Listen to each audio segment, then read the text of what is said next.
Good afternoon, everyone. Welcome to the Rabbi Lord Jonathan Sacks-Herenstein Center for Values and Leadership at Yeshiva University. I'm Erica Brown.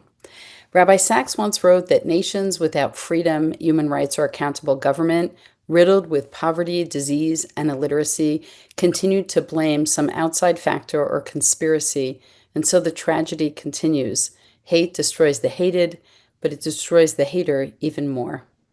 Here we are, only a few days into an unbelievable new reality in the Middle East, as the small Israel takes on the mighty nuclear presence of Iran with American support and those of other countries who just days ago were condemning Israel and are now supportive of Israel's efforts to rid the Middle East and the world of Iran's capabilities. We're grateful to be joined this afternoon by Dr. Matthew Levitt, an American political scientist who specializes in counterterrorism, illicit finance, and Middle Eastern affairs. He's the Fromer Wexler Fellow and Director of the Reinhard Program on Counterterrorism and Intelligence at the Washington Institute for Near East Policy. He's held positions at the U.S. Department of the Treasury and the FBI. He's also a prolific author known for his books and research on Hezbollah, Hamas, and other terrorist organizations. Matt is also a graduate of Yeshiva University and a good friend and agreed to speak to us only yesterday. Thanks, Matt. It's my pleasure. And normally I don't like it when the whole bio is read, but my father's watching, so I really appreciate you going through the whole thing.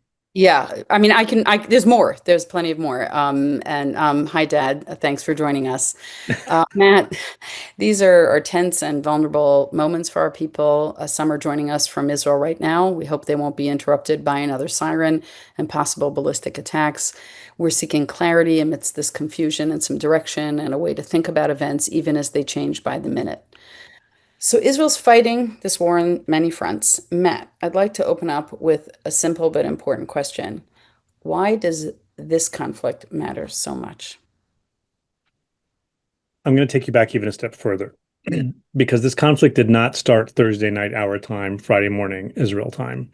This is a conflict that's been going on for literally decades. And what I mean by that is Iran has been aggressively targeting Israel, in Israel, around the world, Israelis, Jews, directly through proxies, culminating, of course, in October 7th and the day-to-day grinding war of attrition with Hezbollah that followed.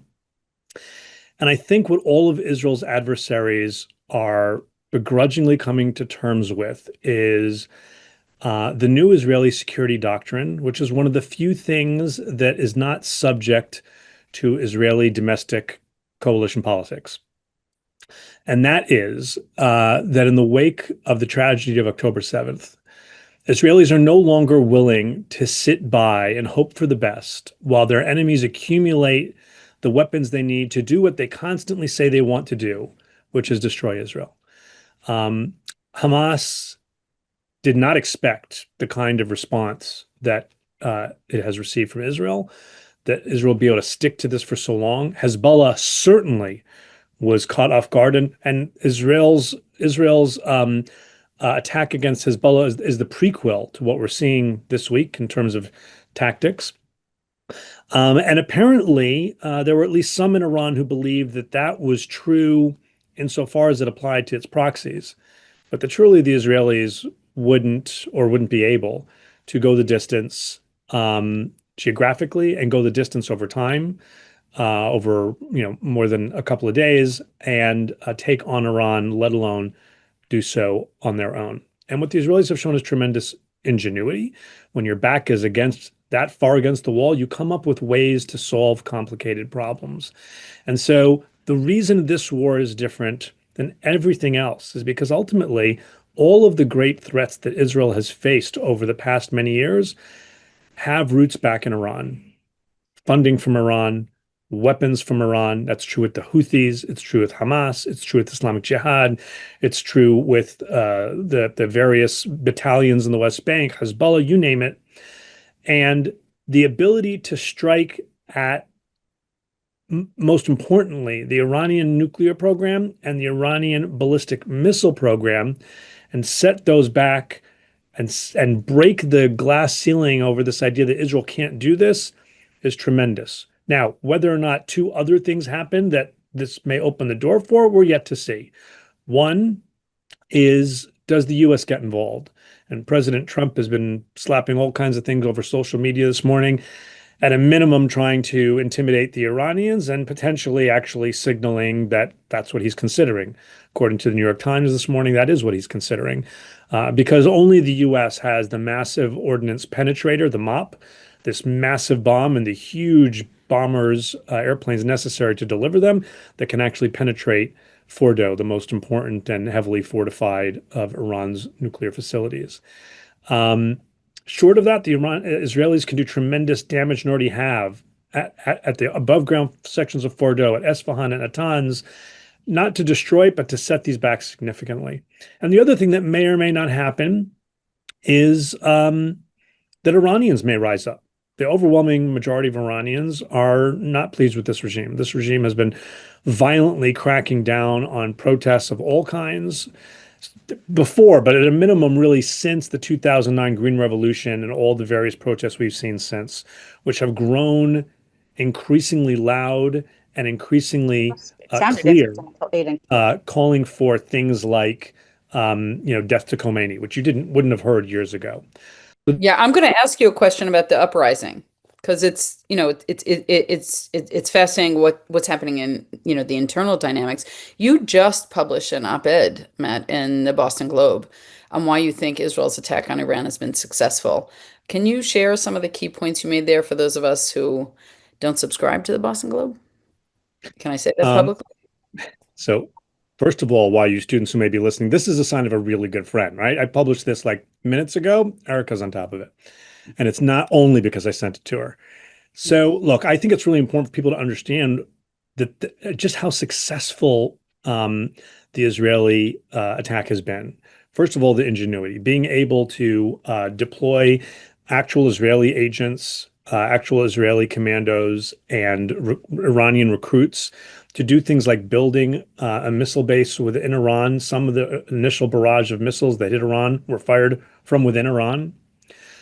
Building a drone base within Iran, um, being able to take out their air defense systems, many of which were taken out in October, but some of which were turned back on. Um, Being able to clear a highway to be able to do these runs over and over, knowing exactly where key Iranian personnel are going to be in their beds, in their bunkers. A bunch of Iranian Revolutionary Guard commanders get together in a secret bunker to figure out how they're going to respond, and they get hit. Exactly what happened, by the way, to a bunch of Hezbollah Radwan commanders just several months ago last summer. And the Israelis are saying there are more surprises yet to come. So, it's true. The easiest way to take out Fordo would be for the United States to get involved and to end it with some really huge bombs. But I'm sure the Iranians remember as far back as January, just before the Assad regime fell in Syria, when Israeli Air Force commandos, Shaldag, flew deep into Syrian territory, evading radars and air defenses, entered a secret underground Iranian missile bunker, and destroyed it without taking any losses. Now, doing that at Fordo would be a whole lot more complicated, to be sure. But I'm sure that there's not a single Iranian, having seen what the Israelis have done over the past less than a week, who are going to say, well, that's not possible. And at the end of the day, someone had to finally push Iran back and demonstrate that there will be real costs for continuing to engage in this disruptive behavior. The reason this is so hard for Iran to stomach is because ultimately it's a revolutionary regime, which means it wants to do two things. It needs to do two things to be able to look itself in the mirror and say, we are still a revolutionary regime. One, maintain and protect the revolution. Iran has a military whose job is to defend the borders of Iran, not that they've done so very well this week. Separate, they have the Revolutionary Guard Corps, which is there to defend the revolution. And the second is to export the revolution. This is never meant to be, we're going to create our country, leave us alone. It was always meant to export the revolution, to undermine Gulf states, to undermine Lebanon, to undermine any adversaries, including Israel. And to that end, they can't stop unless they are stopped.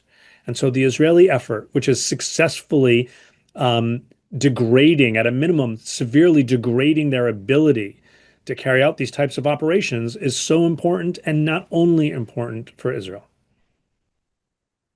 So I want to ask you a sensitive question. Is that all right? Um, there's been some writing internally in Israel. How is Israel's how are Israel's military operations and strategy so sophisticated, right? Like now, the whole beeper event seems small compared to this. And at the same time, how did we not detect what was going to happen October 7th? You know, it's like two very different pictures of an army, of the IDF. Can you speak to that, Matt? Look, it's painful to acknowledge, but the reality is you can be really, really, really good at things where you put investment and assets and attention. And you can be really bad when you decide you don't need to put assets and attention. The Israeli conceptia, the big idea was that Hamas was deterred. Hamas was stuck in Gaza. So Hamas had and was continuing to get in all kinds of small arms. What are they going to do with them? They're going to shoot each other. That's not an Israeli national security issue. So long as Hamas wasn't shipping in significant game changer strategic missiles, so long as there weren't massive swarms of drones, Hamas was seen to be deterred. There was this idea that Hamas had begun to prioritize its governance project in Gaza over the idea of, at least in the moment, destroying Israel. It was, it pains me to admit it, an incredible intelligence coup carried off by Hamas. They had incredible operational security. It wasn't perfect, right? Jericho walls, the Israelis had some information. It wasn't given the proper attention. Some of the female soldiers whose job it was to watch things that were happening were saying we're seeing strange stuff. No one paid attention. Um, but the bottom line is nobody ever thought of Hamas as the big strategic threat to Israel. The strategic threat to Israel was A, Hezbollah with some 150 to 200,000 short and medium range rockets that could cover most of the country and overwhelm even Israel's multi-layer air defense system. And then the forward deployed weapons and commandos, Radwan Special Forces commandos that Hezbollah had along the blue line in violation of UN Security Council Resolution 1701.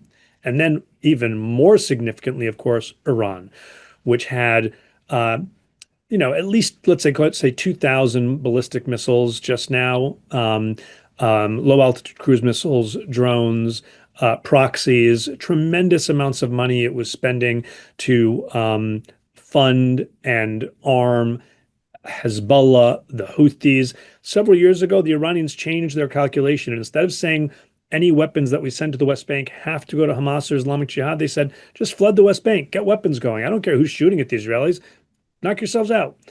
And so the Israelis long had much better planning for Hezbollah in Iran. And then after October 7th, you can imagine the focus was, okay, we got to deal with Hamas in Gaza. We have to deal, of course, with the hostages, and that is still an ongoing and open wound. But we cannot let enemies who are sworn to our destruction allowed to sit there and accumulate the weapons to carry out that goal. And so even before Gaza was done, even before the hostages have all been returned home, Israeli intelligence, security, and military started putting into place some things that I'm sure have been going on for a much longer time, and other things much more seriously over the past several months, to have options to be able to deal with what people thought was not doable, neither with Hezbollah and certainly now not with Iran. And as it turns out, it was. Hmm. You mentioned Concepcia, and I was in Israel only a few weeks after the war began, after October 7th, and I heard Micha Goodman, the philosopher, talk about the breakdown of the Concepcia, right? A certain conception of the Israeli military. But not all of our listeners may be familiar with that term. So could you describe what Concepcia was or is?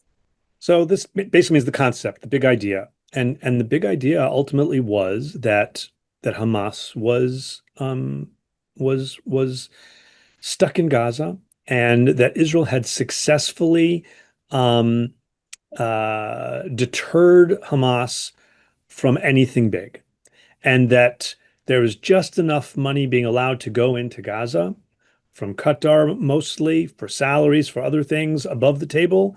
And we now understand there was also some money coming in from Qatar under the table. But the big money was coming over the table with the approval of the Netanyahu government through Israeli banks, with the understanding and knowledge of the US government and the Europeans as well. And the idea was, let there be just enough economic opportunity in Gaza so that people stop wanting to carry out jihad. And by the way, there's an element of truth to that. I wasn't involved in it, so I can praise it wildly. But the Washington Institute, where I work, carried out a poll in Gaza in the summer before October 7th. And carrying out polling in Gaza is hard. It's a whole thing of how we did it. It was very, very well done. And the poll showed that just over 70% of Gazans did not support Hamas targeting Israel, did not want Hamas to Uh, remain armed, and actually wanted the PA, for all of its warts and failures and corruption, to come in and run Gaza. The conceptia actually worked to a certain level, except that it was targeting the Kahal, the population, and it had no impact on Hamas and Islamic Jihad and the Mujahideen, who looked at all this and said, no, we must, at all costs, prevent normalization with Saudi Arabia, and push the Palestinian issue to the front of everybody's agenda and make our Hamas perspective on the Palestinian-Israeli issue be what most people talk about when they say we're supporting Palestinians. And they've been crazy successful in that. That well, I was the guess, conception that was when you're broken. getting very close to sort of brokering and understanding in the region of economic stability that left the Palestinian narrative out, right? That probably was very, very frightening. Look, what was most frightening for them was that it let Hamas out. The Saudis actually had real demands of the Netanyahu government, not known for going out on a limb for the Palestinians. And it was clear the Netanyahu government was seriously considering some version of that. Finally, someone in the Arab world was saying, we will normalize with you, Israel, but here's what you have to do for the Palestinians. And it was Right. something bigger than what the Emiratis had demanded for the Abraham Accords, which was ultimately not so big. Stop doing some aggressive things in the West Bank. This was going to be more. So for Hamas, this was, for most Palestinians, this is a good thing. For Hamas, it was the worst in the world, because Hamas Earth, is there right? because there isn't a two-state solution. Hamas is fighting against the potential of there being a two-state solution. So, how do you think the current situation now, the Iranian front, how is that going to impact Gaza? How do you think it'll impact the war in Well, I Gaza? can tell you what the hope is, and I'm too smart to tell you what will happen because there are too many variables. But the hope is that as Iran tries to sue for peace, which it is already doing, providing messages to the Israelis and to the US and to the Europeans through the Cypriots and others, because Iran really is getting hit very hard. And their biggest fear, aside from potential of the United States getting involved in destroying Fordo, their biggest fear is that people rise up. Their biggest fear is that they fail at their most fundamental goal, which is protecting the revolution. And the hope is that when they do that, we will have so much leverage over them that we will say, fine, but there are two things that have to happen. There will be zero enrichment. Enough with this Right. 367 that was under JCPOA, enough with the consortium, no enrichment. Remember, the IAEA just came out with a report saying Iran has failed to explain all kinds of activities that, bottom line, can only be explained as weaponizing a nuclear program. And the second thing is that it'll provide leverage to say, and we want this whole war to stop, right? You tell Hamas, this is over, hostages are out, everybody goes home. That's it. This is the hope. I think there's an opportunity there. At the end of the day, if Hamas loses Iran, Hamas loses a lot. Yeah. Without Iranian money, without Iranian weapons, Hamas is a fraction of itself, from my mouth to God's ears. But they also understand, therefore, they can't say a complete no to Iran. They need and want Iran to survive another day, even if it means they'll be getting less than what they've traditionally been getting, they'll be getting something. And there's additionally tensions between Hamas external leadership, primarily in Qatar, Turkey, and Lebanon, and those more junior people that remain in Gaza. They're more junior, but they kind of hold the cards because they're the ones in Gaza. And so this might give more leverage to those external Hamas leaders who are not moderates, but have been more keen for this to come to a close. Well, that's more hopeful than I've been in a long time. So thank you, Matt. May be true. In August of 2024, at a virtual policy forum, you and a few colleagues used a first-time media tool called the Iranian External Operations Interactive Map and Timeline to track Iran's activities, the regime's activities abroad. Can you tell us a little bit more about this tool? And, did you feel like this presaged what's happening now? So we were tracking a fairly new development in that it was becoming more common for Iran to carry out external operations on its own, not only through proxies. Now, what was new here was the scale and the scope. Iran's been doing this since weeks after the 1979 revolution. In fact, one of the first plots was not far from where I'm sitting in the Washington, D.C. area in Bethesda, Maryland. Um, but we saw a huge spike in activity. So we built a data set, and based on that data set, we created an interactive map, which you can find on our website. It's a free open access tool at washingtoninstitute.org. And what was most disturbing was I went into this with a few kind of interesting hypotheses. Let's see if this happens. I figured that the majority of the plots, the the biggest bar graph would be in third world areas, places where there's relatively lax security and intelligence capabilities, loosely guarded borders. And we saw stuff like that. But we also saw that over the past decade, the two biggest spikes were in Europe and North America. Yeah. And we saw that Iran wasn't afraid to try and assassinate people in this country, up to and including President Trump, kidnap people from this country, as well as in Europe and elsewhere. And so I do think that, at the end of the day, as we looked at this, I started meeting with law enforcement and policy people about this, and I kept getting asked, so what do we do about it? And I kept telling people, I think the bottom line is Iran sees this as a financially and politically inexpensive tool. And until we exact real costs on Iran for this behavior, something more than designating somebody or issuing a visa ban, you can't go shopping in New York or in Paris anymore. If we don't do something that actually makes a difference to them, Yeah. then they're going to continue. And that they're no fools. And I think that what we're seeing this week, finally, is somebody, not us here in America, but the Israelis, exacting a massive cost on Iran. And the Israelis, by the way, are doing things that are not only affecting them. The short range ballistic missile stockpile, as opposed to the medium and long range, doesn't really affect Israel, but they do affect U.S. forces in the region. And several of the strikes that the Israelis have carried out have targeted the production lines, not only for the longer range ballistic missiles that Iran fires at Israel, but for the shorter range ballistic missiles that Iran has in the past fired at U.S. forces in the region and our allies in the Gulf, for example. The Israelis have taken out key people who were behind a bunch of these external operations, including things like the attempted assassination or the plot, let's say, to assassinate President Trump. So I do not think it's an exaggeration to say that the Israelis are doing something that will benefit a significant portion of the world, not just Israel. Iranian malign activity, regional activity, and beyond is serious. And it's how you get countries like Sweden and Finland suddenly issuing statements that Iran is not only engaging in espionage, but murder and kidnapping plots within their borders. So, Matt, I'm sure that you've heard this multiple times, as have I, in the past few days, that Israel is doing the world's dirty work right now. How do you respond to that? Israel, first and foremost, is doing what it needs to do to protect itself. Israel's not trying to be everybody's Superman. But the reality is that Iran does present a very wide array of threats beyond its borders, in the region and beyond. that this regime has treated the average Iranian citizen terribly.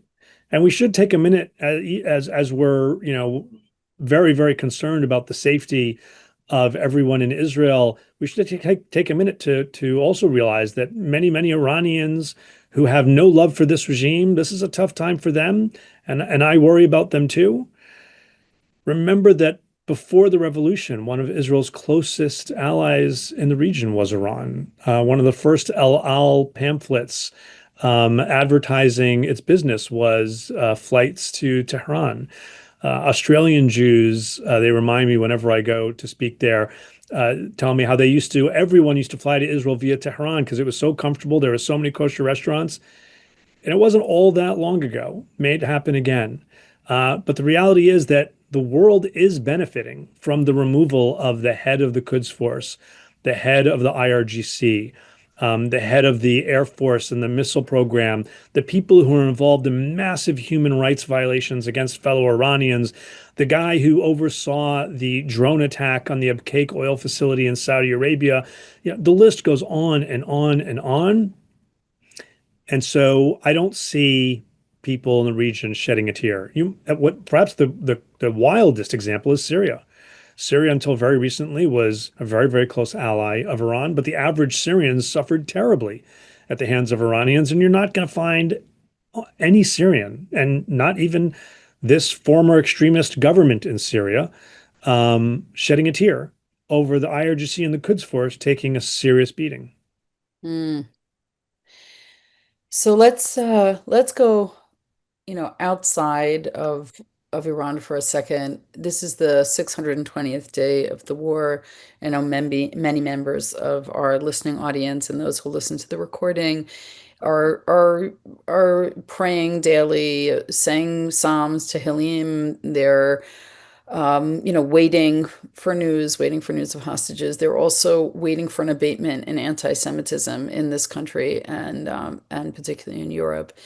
Um, how do you think this will shape? Because anti-Zionism and anti-Semitism now become so intertwined. How do you think this new development in the conflict will shape anti-Semitism? To use a technical term, ay, ay, ay. Look, in the short term, the many anti-Semites that have come out of the woodwork, who likely were always there, but have come out of the woodwork because they felt safe doing it, will not need an invitation to say, look at the Israelis initiating a war with a peace-loving Iranian regime. It's going to be a little bit more complicated for that to go more mainstream because the president has broken with some of his more isolationist and in some cases more extremist supporters, all the way up to and including Tucker Carlson, and his director of national intelligence, and Yeah, I said saw that. He called him kooky today. he called him kooky. Tulsi Gabbard, the director of national intelligence, gave congressional testimony in March saying the U.S. government does not believe Iran is pursuing a nuclear weapon. And the president says, I don't care what she says. I think they were very close to it. When leaders come out, and especially when they do on both sides of the aisle, and there will be some on either side of the aisle who won't, but saying, look, Israel is doing what it needs to do to defend itself. Israel is doing things that are benefiting us.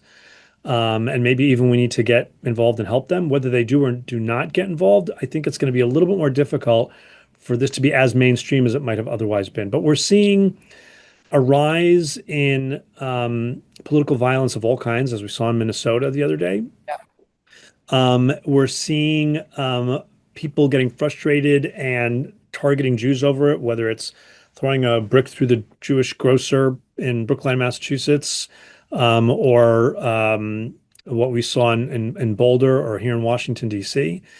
And I anticipate that that's going to continue uh, for some time. I think that we're in for a decade of dealing with anti-Semitism of a type that we somehow didn't have to deal with for several decades. But what we're realizing is that those several decades were the exception. They were not the An norm. aberration. Yeah, that's a very, very hard realization. That's a very Yeah. hard realization. And even if we could rid the world of one of its great threats, it may not have an adverse effect on the climb of anti-Semitism. You've been writing and thinking about the situation in the Middle East for decades, Matt. And I just want to say in 2010, you observed that despite Iran's vast energy reserves, widespread economic malaise has been the greatest source of popular discontent and the chief Achilles heel of the Islamic Republic. You mentioned an uprising, a possible uprising earlier. Do you think this continued poverty and lack of autonomy is it, and now with the Israeli attack, will this be the straw that breaks the camel's back? Are we going to see a different Arab Spring? Maybe a Persian Spring. The Iranians aren't Arabs. Look, I don't know, and I'm worried. Yeah. The Israelis carried out a um, just a very, very few strikes on oil and gas industry the other day, but it was kind of a knock at the door. It was kind of a symbolic Here. signaling act. They didn't actually hit anything big. They kind of hit the front gates as if to say, "Hey, by the way, we can do this too." Um, I think that we're all really concerned about um, will the regime, despite it all, if push comes to shove, be willing to do or able to do what it did in the past now several times, which is, just go out and bash heads and shoot its own people if it needs to? Um, are any of us in the international community going to be willing to continue to take the fight to Iran for that purpose?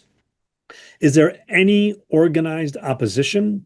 When Christiana Manpour in CNN says that maybe the son of the former Shah is the guy with the most following, I got to tell you, I don't get the impression he has so much following. If that's the best, I don't know that there is an organized opposition. Um, and finally, the security forces, the Revolutionary Guard and its various components, not just the Quds Force, but the Basij militia, which basically the domestic thugs, they've not gone anywhere. And while leadership has been hit, these guys are still there. And it's not clear that in the event that the supreme leader is killed, which Netanyahu said it probably won't happen, but it could happen. It would end the war if it happened. I don't think it would end the war necessarily if it happened. And I don't know that what comes next would be better because there are other, even harder line people who are not yet dead, and we cannot kill everybody within the Revolutionary Guard. So I would love to see the liberation of Iran.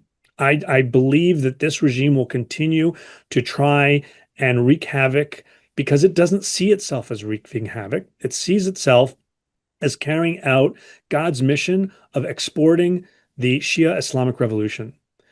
And so long as it exists, it will continue to do that as a theological prerogative. Um, I do think that what Israel is doing now, even short of regime change, will so degrade Iran's ability, whatever its intent, to do such things in the near term that it will make a difference. And I think everybody now understands the glass ceiling's been broken. Yes, they may ultimately be able to rebuild their ballistic missile manufacturing capability. They may, Yeah. but I think they now understand that there is at least one country that will come back knocking at their door if they need to. Yeah. I was going to ask you about Israel's sort of strategy of taking down the org chart, which we saw internally, and now we're seeing with Iran, and this sort of everything, pivoting on Khomeini, right, as the supreme leader. Well, if he goes, it all falls down. What I'm hearing you say is not quite. Hardliners, maybe even worse, with stronger force, will come back in their place, but we've sort of made a dent. Is that would I think that already the Israel has made a more than a dent.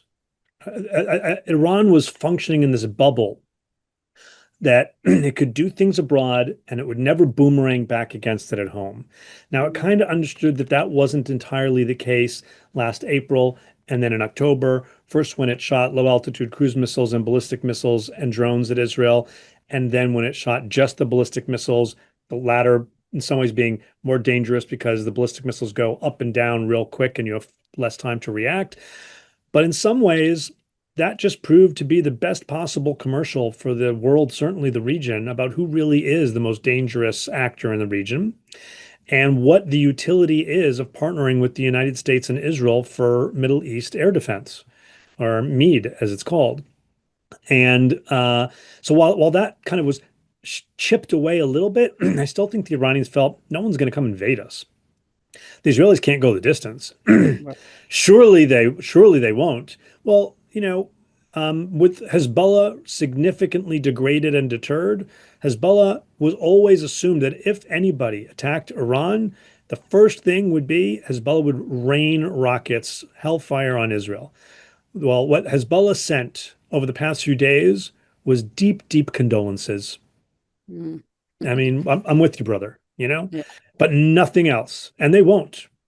There's a whole different dynamic going on between what the Israelis have done and a new government in Lebanon, trying to come out of an economic crisis in Lebanon. Iran's on its own. The Houthis even only shot a couple of rockets. The Iraqi Shia militias keep talking, like a really short basketball player whose only game is talking smack, but they have yet to fire any drones at Israel. Um, and so I think the Iranians this time around understand that here on out, it's different. There will be very, very real costs. And by the way, the guy you put in place to be the new chief of staff after we kill the first chief of staff, you know, check good down, call downstairs because he's gone too. Yeah. Um, Matt, taking a long view of the region, what would be the best possible outcome of this new development? Mm. I think it's dangerous to answer that honestly, because we can fall into this wouldn't it be great if Yeah. situation. I feel like policymakers across the aisle here in the United States have done this for a long time. So many policies, for example, about Syria over the years, I mean, talking 20 years at least, but wouldn't it be great if we could break If, Syria yeah. off from Iran and therefore, and then bad policies that didn't actually break Syria off from Iran. The Iran is a very big, resource rich, proud country with an extremely rich history. It could play a very positive role in the region and in the world. It could revert to being an ally instead of a chief adversary of countries in the region, potentially including Israel. Um, the overwhelming majority of Iranians do not want a revolutionary leadership. They are not looking to export a revolution or anything else.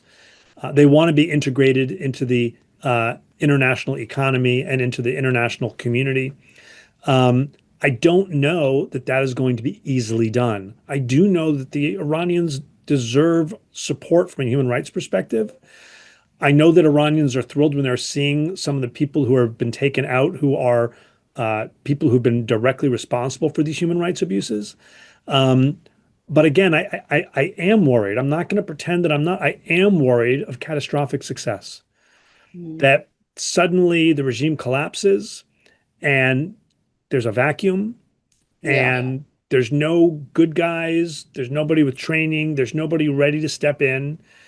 And then, you know, nature abhors a vacuum. Yeah.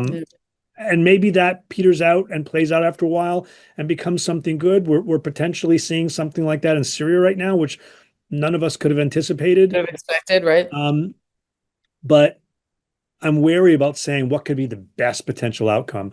In a realistic sense, in a very, very, very limited realistic sense, Iran is so degraded and deterred that it now understands that the international community is not going to tolerate these types of activities. And it has to spend a very long time and a lot of effort in just maintaining its regime, and even is wary of carrying out the types of human rights abuses at home that it used to because it sees their consequences. That this leads, please God, to a resolution of the war in Gaza, to the release of the hostages. and Amen. potentially to the opportunity to create something in Gaza better than the Hamas-led government, so that there can be stability and so that everybody in the region, including the Israelis who are running back and forth to shelters, can just live in peace. Because at the end of the day, there's a whole lot of people out there who see the Israelis as these aggressors who want to go out and take this place and take that place, when the reality is they just want to live and be left alone. And I realized that there's something that has to be dealt with the West Bank and the Gaza Strip.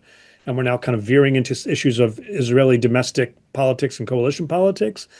But I think there's ways to deal with that such that we can all kind of live a life that doesn't involve running into shelters and being kidnapped Constant and used existential excessively threat. and existential threats. Yeah. Um, so Matt, because your dad is watching, you've got two books behind you and some coffee. I mean, you could tell us about the coffee, but if you want to, yeah, there you go. You want to tell us a little bit about those books? My mom and my dad may be the only people who've actually read them, so this is repetitive to them. But so I wrote a Well, book on you don't Hamas. have to read the book. You just have to buy it. I'm just going to put that out there. See, that's a good friend. That's a good friend. Um, I wrote a book on Hamas in 2006 that came out in 2006, just as Hamas won the elections. Uh, but about less than a year before Hamas then broke this national union government and took over the Gaza Strip by force of arms in 2007. It's amazing to me how many people forget, as we look at what we're dealing with right now, that Hamas took the Gaza Strip by force of arms, shooting not Israelis. The Israelis had left in 2005, but fellow Palestinians, and throwing them off of roofs and whatnot to take over the Gaza Strip. Mild reminder for the useful idiots who are echoing Hamas's propaganda as if that is what is Palestinian. Um, then I wrote a book on Hezbollah that first came out in 2013 and has come out several iterations since, most recently a few months ago. We're going to have the Audible version, the version soon. Are And you that reading it? focuses, Are you reading no, it? I'm not. Some other, Oh people tell me no. I've got a great face for radio, but they wouldn't let me read it. Um, on mostly on Hezbollah's activities around the world. Mm. And then to complement that, we've built some online interactive maps, the map on Iran's activities around the world that you mentioned, and one on Hezbollah's activities around the world. And then in case books and maps and articles aren't your thing, we now also have a podcast on Hezbollah activities, and we are in the middle of producing season 3 now. Okay, remarkable. I can't thank you enough, Matt, for making time last minute to join us, to giving such thoughtful answers to questions that I think are on everyone's mind right now. Um, Rabbi Sacks, when he stopped being the chief rabbi, his last public address, or the words that he left his community with, called a Judaism engaged with the world. And I think today today our conversation has been that, a Judaism engaged with the world. And I want to conclude with some of his words. He wrote, "As I go around Israel, I see a country that has taken every curse thrown against it and turned it into a blessing by leading the fight against terror, by becoming world experts in treating post-traumatic stress disorder, by bringing disaster relief wherever it's needed. And I see a country and a people that have shown the world what it is to choose life." And with that, we'll end and pray for a quick return of our hostages, safety for all of our soldiers, and peace in the region. Thanks so much for joining us today. Amen. Thank you for having me.